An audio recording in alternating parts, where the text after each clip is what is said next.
Khairpur Tome والی سے عادل نواز کے مطابق ملک بھر کی طرح خیرپور ٹامے والی میں بھی یوم پاکستان کی تقریب کا میونسپل کمیٹی خیرپور ٹامے والی میں ایک تقریب کا انعقاد کیا گیا، جس میں صوبائی وزیر آبپاشی میاں کاظم علی پیرزادہ نے شرکت کی۔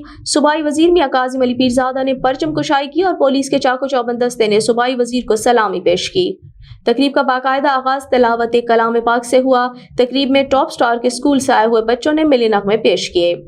صوبائی وزیر میاں کاظم علی پیرزادہ نے تقریب کے شرکاء سے خطاب کرتے ہوئے کہا کہ یوم پاکستان ہمارے لیے اہم دن ہے۔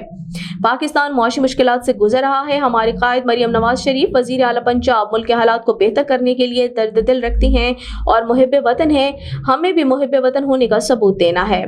صوبائی وزیر میاں کاظم علی پیرزادہ نے صفائی ستھرائی کے حوالے سے میونسپل انتظامیہ، ایڈمنسٹریٹر غلام عباس شاہ، چیف آفیسر سلطان حیدر اور ایم او شاہد نواز سیفی کو ہدایات جاری کی کہ مریم نواز کے ویژن کے مطابق صاف ستھرا پنجاب پروگرام پر عمل کیا جائے، شہر کی صفائی پر کوئی کوتاہی برداشت نہ کی جائے۔ تقریب کے اختتام پر میونسپل کمیٹی کے واٹر فلٹریشن کا افتتاح اور پودا لگا کر شجرکاری مہم کا بھی آغاز کیا۔